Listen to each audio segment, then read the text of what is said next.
अलीगढ़ में चतुर्थ श्रेणी राज्य कर्मचारी महासंघ का वार्षिक सम्मेलन संपन्न। Aligarh the 20th of February 2025 राजकीय औद्योगिक एवं कृषि प्रदर्शनी में आयोजित अलीगढ़ महोत्सव के तहत उत्तर प्रदेश चतुर्थ श्रेणी राज्य कर्मचारी महासंघ जनपद शाखा अलीगढ़ का भव्य वार्षिक सम्मेलन संपन्न हुआ। कार्यक्रम की अध्यक्षता जिलाध्यक्ष श्री विष्णु कुमार सिंह ने की, जबकि संचालन संरक्षक श्री वंदपाल सिंह ने किया। सम्मेलन में अपर जिलाधिकारी मुख्य अतिथि के रूप में उपस्थित रहे, जबकि महासंघ के प्रदेश महामंत्री श्री सुरेश सिंह यादव ने फीता काटकर एवं दीप प्रज्वलित कर कार्यक्रम का उद्घाटन किया। इस अवसर पर बनारस मंडल अध्यक्ष उमेश बहादुर सिंह एवं जिलाध्यक्ष रामचंद्र गुप्ता ने भी भाग लिया। सम्मेलन में महासंघ द्वारा 18 सूत्रीय मांग पत्र प्रस्तुत किया गया, जिसमें पुरानी पेंशन योजना बहाल करने, चतुर्थ श्रेणी कर्मचारियों की भर्ती पर लगी रोक हटाने, वेतन संरचना में सुधार एवं संविदा कर्मचारियों को नियमित करने जैसी प्रमुख मांगें शामिल रहीं। मुख्य अतिथि ने आश्वासन दिया कि सभी जायज मांगों को शासन को संस्तुति के साथ भेजा जाएगा। प्रदेश महामंत्री सुरेश सिंह यादव ने सरकार पर मांगों की अनदेखी का आरोप लगाते हुए बड़े आंदोलन की चेतावनी दी। बनारस मंडल अध्यक्ष श्री उमेश बहादुर सिंह ने भी कर्मचारियों को एकजुट होकर संघर्ष करने का आह्वान किया। सम्मेलन के अंत में जिलाध्यक्ष श्री विष्णु कुमार सिंह ने सभी उपस्थित कर्मचारियों का आभार व्यक्त किया। घोषणा की गई कि 21 फरवरी 2025 को महासंघ का द्विवार्षिक अधिवेशन होगा, जिसमें नई कार्यकारिणी के चुनाव संपन्न होंगे। इस अधिवेशन में भाग लेने वाले कर्मचारियों के लिए विशेष अवकाश स्वीकृत किया गया है। अलीगढ़ से सलमान बेग की रिपोर्ट। जिलाध्यक्ष राज्य चतुर्थ श्रेणी कर्मचारी महासंघ, ये सम्मेलन जो है हमें अभी पुरानी पेंशन महासंघ के अध्यक्ष कर्मचारियों के जिलाध्यक्ष तो इसके लिए कर्मचारियों के लिए आप आज जो प्रोग्राम हुआ है, इसके लिए आप इनके लिए क्या डिमांड करेंगे सरकार से? इनके लिए पुरानी पेंशन और जो हमारी पुरानी पेंशन बहाल की जाए, पुरानी पेंशन के साथ साथ जो हमारी भर्ती पर रोक लगी हुई है वो रोक हटाई जाए, और जो हमारी आंगनवाड़ी बहनें हैं उनके लिए जो उनकी मांग है उनको पूरी करें। दूसरी बात अभी बता रहे हैं कि राज्य सरकार द्वारा 9 लाख में कितने जो पद रिक्त हैं, हमारे यहाँ पद रिक्त हैं, करीब 9 लाख कुछ हज़ार पद हैं, तो वो शीघ्र से शीघ्र वो भरे जाएँ। वही रिक्त पद जो हमारे हैं उनको भरते करा जाए, और आंगनवाड़ी बहनों की जो समस्याएं हैं उनको दूर करें। और मैं जिला अध्यक्ष की हैसियत से जिलाधिकारी महोदय और आपके चैनल से के माध्यम से कहना चाहूँगा जिलाधिकारी महोदय और जिला मुख्य विकास अधिकारी से कि जो इनकी जनपद स्तर पर समस्याएँ हैं कम से कम उनको दूर कर दिया जाए। इसी के साथ मैं आपकी बात कर्मचारी संगठन ने जो प्रोग्राम कराया, तो आप सरकार को क्या संदेश देना चाहते हैं? संदेश यही देना चाहते हैं कि सरकार को चतुर्थ श्रेणी कर्मचारी की तरफ ध्यान देना चाहिए, उनकी मांगों को पूरा करना चाहिए, उन पर ध्यान देना चाहिए, क्योंकि ये चतुर्थ श्रेणी कर्मचारी है, सबसे ज़्यादा मेहनत करते हैं। इनकी तनख्वाह बढ़ाई जाए, इनकी पेंशन को बहाल किया जाए, और इनकी जो भी मांगें हैं उन पर विशेष ध्यान दिया जाए, क्योंकि अगर ये चतुर्थ श्रेणी कर्मचारी अगर काम करना बंद कर देगा तो सारा सिस्टम खराब हो जाएगा। मैं सुरेश सिंह यादव, प्रदेश महासचिव उत्तर प्रदेश चतुर्थ श्रेणी राज्य कर्मचारी महासंघ एवं राष्ट्रीय deputy general secretary Akhil Bharatiya राज्य सरकारी महासंघ का प्रदेश राष्ट्रीय महासचिव हूँ। आज प्रदेश सरकार चतुर्थ श्रेणी कर्मचारियों के लाखों 4.5 लाख चतुर्थ श्रेणी के पद उत्तर प्रदेश में ही खाली हैं। पूरे भारतवर्ष में 90 लाख पद स्वीकृत हैं, 60% से अधिक सेवानिवृत्त हो चुके हैं, लेकिन सरकार कोई भर्ती पर रोक नहीं हटा रही है। आज अगर मैं मानता हूँ चतुर्थ श्रेणी कर्मचारियों के मध्यम और गरीब वर्ग के बच्चे किसी तरह हाई स्कूल इंटर पास करके चतुर्थ श्रेणी की नौकरी पा जाते थे, वो भी सरकार ने हक छीन लिया है। मैं माननीय मुख्यमंत्री जी से, माननीय प्रधानमंत्री जी से अपील करूँगा कि जैसे आज सदन में 92,000 भर्ती करने का प्रस्ताव सरकार द्वारा रखा गया माननीय मुख्यमंत्री जी के द्वारा उत्तर प्रदेश में, तो माननीय मुख्यमंत्री जी से मेरी अपील है कि उत्तर प्रदेश में केवल चतुर्थ श्रेणी की ही 4.5 लाख पद रिक्त हैं, और इतनी भारी आबादी हो चुकी है, भारी संख्या में कई लाखों की संख्या में स्वीकृत पद, शासन द्वारा जो स्वीकृत पद हैं वो रिक्त हैं सभी संवर्ग के, उनको अभियान चलाकर भर्ती करना चाहिए। आज मुख्य सचिव द्वारा समस्त विभाग, समस्त जिलाधिकारी, मंडलायुक्त सभी को निर्देश जारी किए गए हैं कि सभी संगठनों की बैठक करके उनकी समस्याओं को निस्तारण किया जाए। लेकिन हमारे माननीय मुख्य सचिव के आदेशों का जिला अधिकारी, प्रमुख सचिव, विभागाध्यक्ष, उनका कोई आदेश नहीं माना जा रहा है। ये बड़ी दुर्भाग्य की बात है कि एक हमारा प्रदेश का मुख्य सचिव निर्देश जारी करता है, लेकिन वही सरकार के अधिकारी उसका अनुपालन नहीं कर रहे हैं। इसका बड़ी दुर्भाग्य की बात है। मैं माननीय मुख्यमंत्री जी के आपके मीडिया के माध्यम से अपील करना चाहता हूं कि मुख्य सचिव द्वारा जारी निर्देशों का समस्त विभागों की कर्मचारियों की समस्याओं को निस्तारण करने के लिए तत्काल बैठक कराने के लिए निर्देश जारी किए जाएं और उनसे मिनट मांगी जाएं कि किन किन बिंदुओं पर कर्मचारियों की समस्याओं का निस्तारण किया गया, किन पर नहीं किया गया। जो अधिकारी बात नहीं सुन रहे हैं उन अधिकारियों के खिलाफ कार्रवाई होनी चाहिए। ये मेरी सरकार से मांग है। जय संघ जय महासंघ। मैम, सरकार को क्या संदेश देना चाहती हैं? सरकार को मैं आंगनबाड़ी हूँ और हम लोगों को 5-6 हज़ार रुपये में इतना काम करना पड़ता है कि रजिस्ट्री भी और ऑनलाइन भी और रजिस्ट्री। और हम लोगों को ऐसे फ़ोन दिए गए हैं जिनमें हमारा डाटा नहीं आता, हैंग होता है, उसमें हमारा कुछ चल भी नहीं रहा।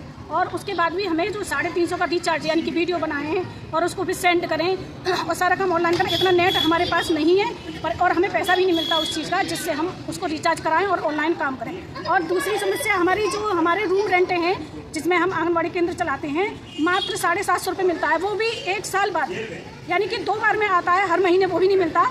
और कहाँ से हम किराया दे रहे हैं उस 5-6 हज़ार में से, आंगनबाड़ी कहाँ से किराया दें। और आजकल एक बाथरूम भी नहीं मिलता 700 रुपये में, एक किचन भी नहीं मिलती, तो बच्चों को खेलने का लेटरिन बाथरूम की व्यवस्था उस 750 रुपये में आंगनबाड़ी कहाँ से करें, कहाँ से अपनी समस्याओं को करें। इतना कम मानदेय और राज्यों में इतना मानदेय है 18-15, लेकिन यहाँ केंद्र सरकार 4,500 दे रही, हमारी यूपी की 4,500 दे रही है और उधर से हमें 2,000 और प्रोत्साहन राशि 1,500 रुपये हमें दी जाती है, जिससे हमारे परिवार का खर्चा नहीं चल रहा। और उसके बाद हमें ऐसे रिटायर करके बैठा दिया जाता है जैसे कि हम किसी डेथ में से आएँ और आकर के बैठ जाएँ। हमारे बुढ़ापे का क्या होगा? हमारा ये 2-4 हज़ार भी हम लोगों को पेंशन नहीं बांधी गई है कि हम कहाँ जाएंगे, कहाँ से हमारे बच्चे हमें रोटी देंगे। हमने पूरी लाइफ, अपनी पूरी ज़िंदगी हमने समाज सेवा में निकाल दी। एक तरह की ये समाज सेवा ही है जिससे इतने कम मानते हैं। सरकार से क्या मांग चाहते हम हैं? सरकार से चाहते हैं कि हमारी अन्य राज्यों की तरह ही हमारा मानदेय किया जाए, हमें सरकारी राज्य कर्मचारी घोषित किया जाए और हमारा जो रूम रेंट है, जो केंद्र चलाने की व्यवस्था है, वो किराया बढ़ाया जाए हमारा, और हमारे लिए रिचार्ज की व्यवस्था करी जाए। हमारा प्रति महीने रिचार्ज का पैसा आना चाहिए और हम लोगों को कम से कम 15,000-18,000 तो हमारा मानदेय होना चाहिए। आप समाज से मैं भी साथी नहीं हो रही। ये सरकार, वर्तमान सरकार ये चाहती है कि निजीकरण हो और आपको हम मजबूर कर दें कि आप 2,000-5,000 रुपया पाए, खाली जी सके और हमसे बात न कर सके, ऐसे तरफ हमको धकेल रही है। इसलिए हमें जागना होगा। आज हमारी वो दशा है कि हम अपने बच्चों को शिक्षा नहीं पढ़ा सकते। अगर आप उस शिक्षा नहीं दिला सकते तो आपका बच्चा किसी काबिल बनने लायक नहीं रहेगा। आज जो चतुर्थ श्रेणी की नौकरी और बाबू की नौकरी हमारे आपके बच्चे ऊंचे बढ़कर अपने परिवार को बताना होगा, जगाना होगा, तभी हमारा समाज जगेगा, तभी हमारे बच्चों और परिवार का विकास हो सकता है। आज भर्ती नहीं हो रही है जिसकी जिम्मेदारी हमारी आपकी थी। मैंने देखा है कि कर्मचारी नेता पार्टी ज्वाइन कर रहे हैं और यहाँ जब जिलों में आते हैं कहते हैं हम कर्मचारियों के मसीहा हैं। हम उन क्यों माने उनको मसीहा हैं? जब आप पार्टी ज्वाइन करते हैं तो आप सरकार के पास अपनी बात नहीं रख सकते हैं। अभी एक मीटिंग हमने बुलाई, 12 संगठन एकत्र हुए और 3 IAS जो हमारे अभी धनंजय कुमार शुक्ला जी कार्मिक में थे, उन्होंने हमको बुलवाया और 2 PCS को भेजा गया, कमिश्नर को बताया गया कि जो है। हमने वहां पर देखा उस संगठन भाग खड़े हुए, एक मिनिस्ट्रियल का पहले भरा, फिर अधिकारी संगठन का भरा, स्टोनो संपर्क भरे, भाग के खड़े हुए थे। भारत समाचार चैनल के लोग आए। तो ये है हमारा दुर्भाग्य, जिसके वजह से आज हमारी बात सरकार नहीं सुन रही है। मैं बड़े विश्वास के साथ कह रहा हूँ, वहां पर केवल अगर खड़ा कोई मिला तो सुरेश सिंह यादव चतुर्थ श्रेणी महासंघ से और वाहन चालक के पदाधिकारी खड़े हुए और सारे संगठन के नेता भाग खड़े हुए। उसके बावजूद हम नहीं हटे और सरकार ने मुख्य सचिव साहब ने बुलाया। हमने कहा साहब अभी हम आंदोलन में किए और आपने इसमें हमारे पर पहले लगा दिया। तो अभी जो बिजली विभाग का आंदोलन चल रहा था उस पर मुख्य सचिव महोदय ने बुलाए, फिर हमको अपने पास खड़ा कर लिए। तो वहीं पे उनके विशेष कार्य अधिकारी मुख्य स्टाफ अफसर अमृता सोनी मैम थी जो हमारे विभाग में कमिश्नर रही, उन्होंने हमारे बारे में बताया तो मुख्य सचिव महोदय ने हमको अपने पास बुला लिया। हमने कहा साहब पूरे उत्तर प्रदेश में किसी संगठन की बात नहीं सुनी जा रही है। पहले सरकारों ने हर माह प्रमुख सचिव स्तर पर, विभागाध्यक्ष स्तर पर बैठकें होती थी जिससे कर्मचारियों का निस्तारण छोटी मोटी समस्याओं का हो जाता था।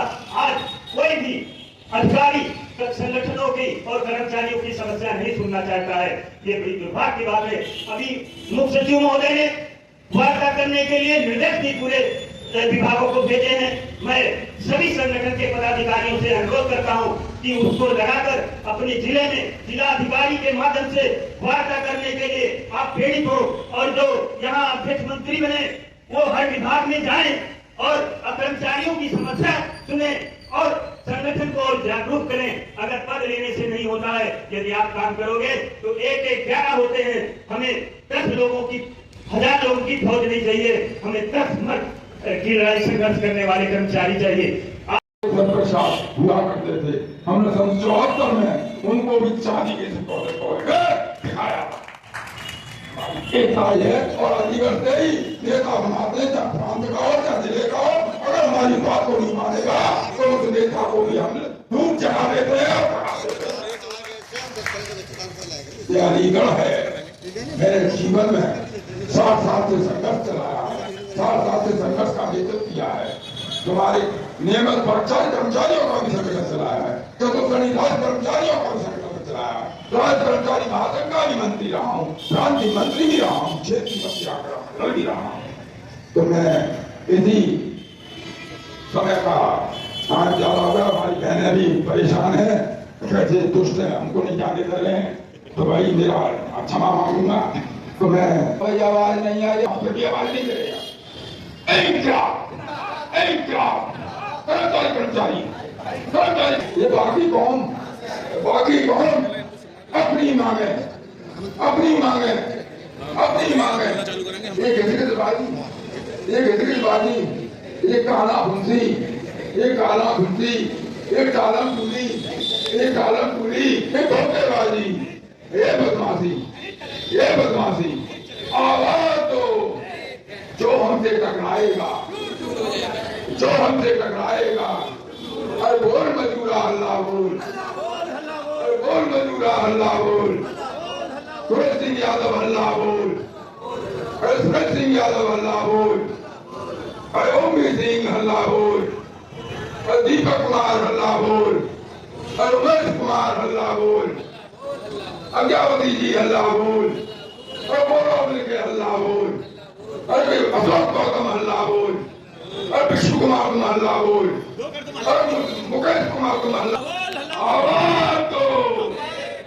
माननीय भाई बहुत पुराने साथी हमारे घर साहब जो सभी आंदोलन सेवा में होने के बाद भी भागीदारी करते हैं, भाई बाबूलाल जी और हमारी आंगनबाड़ी कर्मचारी संघ की शहराध्यक्ष नई जगवती जी, दूसरी बहन उनकी जो समाज सेविका हमारी मिलेगी, और मेरे समक्ष सामने बैठे हुए सजग प्रहरी के रूप में सभी साथीगण, मैं सभी का नमन करता हूँ, अभिनंदन करता हूँ, अभिनंदन करता हूँ। साथियों, हमारे चंद्रपाल जी बूढ़े से के रूप में है, बाबूलाल जी उनके साथी बैठे हुए मंच पर। भले हमारी संख्या कम होती जा रही है, जो सेवा में हो गए काफी लोग, चतुर्थी केंद्र समाप्त कर दिया गया है। अभी भैया ने जहाँ पर भी जो मांग पत्र था सभी के संबंध में, सभी संबंधों के संबंध में आपके सामने प्रस्तुत किया। मैं अपनी 2 शब्दों के साथ अपनी बात पूरी करूँगा। मैं हमारी मीटिंग चल रही थी, मैं थोड़ा धर्मचार उसके लिए साथियों, जो हमारा वेतन मिल रहा है, हमको सम्मानजनक वेतन जो मिल रहा है, ये केवल कर्मचारी संगठनों की देन है और कुछ भी नहीं है। मैंने जब ज्वाइन किया था 96 में, तो मुझे 530 रुपये मिले थे। चंद्रपाल जी को हो सकता है और कम मिले हों, और हमारे साथियों और उनको कम मिला हो, लेकिन आज जो वेतन सम्मानजनक है और आपके 8वें वेतन आयोग के बारे में बाद में भी जो सम्मानजनक होंगे वो केवल हमारे कर्मचारी संगठनों की देन है, बाकी कुछ भी नहीं है। तो मेरा आपसे अनुरोध है कि हमको कभी भी कोई प्रांत से आवाज मिले। देखिए, मैं अलीगढ़ की परिभाषा आपको बताता हूँ। अलीगढ़ में जब भी हमको नगर निगम बी क्लास का जगह मिला तो यहाँ कोई किसी संगठन का नाम नहीं था, केवल संघ का नाम था। इसके अलावा हमारे पुराने साथी बैठे हैं, हमने सबने मिलकर अलीगढ़ पर 20 रैलियों भेजा कराया और सभी का सहयोग मिला। अकेला आदमी पर कुछ नहीं कर सकता। आपने लड़ाई लड़ी, ठीक है, प्रांत स्तर से हमारा कर गए, लेकिन कमिश्नरी का दर्जा मिला, वो भी लड़ाई आप लोगों ने लड़ी। कमिश्नरी बनी आपकी, बहुत बड़े बड़े 2-3 उदाहरण लेके कमिश्नरी बनी हुई आज स्थापित है।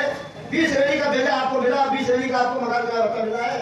इस बात के हमारे पुराने साथी गवाह है और ये आप लोगों की ताकत है। हमने जिला स्तर पर लड़ाई कभी अकेले नहीं लड़ी, सबने मिलकर, चाहे कोई चतुर्थ श्रेणी हो, चाहे महासंघ हो, चाहे परिषद हो, चाहे राज्य कर्मचारी महासंघ हो, लेकिन एक बैनर के तले सबने लड़ाई लड़ी। और मेरा अनुरोध भी है कि सम्मेलन भले हमारे किसी संगठन में हो, मैं आपसे अनुरोध करता हूँ, इस समय में मीटिंग भी करेंगे हम। इस बात को जो हो गया, अगली बार से मैं खुशी की बात बता रहा हूँ आपको, हम सारे संगठन मीटिंग करेंगे और हर एक के सम्मेलन में एक दूसरे में जाएंगे, क्योंकि हमारी संख्या 700 होने के बाद में भले ही कम होती जा रही है, लेकिन हमें 5 की जरूरत नहीं है, हमें 50 की जरूरत है जो लड़ने वाले हो। हमने 52 दिन की जेल काटी बरेली में, दवा के में कई हुए पुराने साथी, मैं समझ सकता हूँ, और भी साथी है हमारे 52 दिन 71 लोग जेल में बरेली में, लाठी खाई हमने, हमको सस्पेंड किया गया, हमको टर्मिनेट तक कर दिया गया, लेकिन आज आपके सामने पुनः फिर जीत है और पुनः सर्वसेवा बहाल है। तो मैं अनेक साथियों से कह रहा हूँ जो उम्मीद नहीं भर्ती हुई है वो बिल्कुल भी न डरे। सरकार को हम बनाते हैं और हम उखाड़ करते भी है, इस बात से बिल्कुल न डरे। मैं खुद बता रहा हूँ, चंद्रपाल जी बात के उदाहरण है, विष्णु जी है कि हम लोग सेवा से निकाल दिए गए थे, लेकिन संगठनों में इतना दम नहीं होता है, इतना दम रहा कि पुनः सेवा में बहाल हुए, सारी छुट्टी हमारी स्वीकृत की गई। तो ये प्रस्ताव मैंने अपने साथ रखा है कि अगली बार जो भी अधिवेशन होंगे, हमारे सम्मेलन होंगे, हम अनुरोध करेंगे एक दूसरे से और सबके सम्मेलन में भागीदारी करी जाए। जैसे कि आपने 2 उदाहरण आपके कमिश्नरी का है और हमारे 20 रैली का है।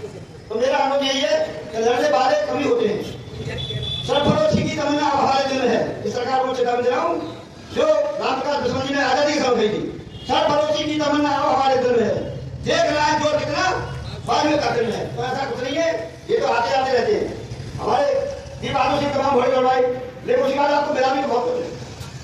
तो ऐसा नहीं, बिल्कुल डरने की जरूरत नहीं है।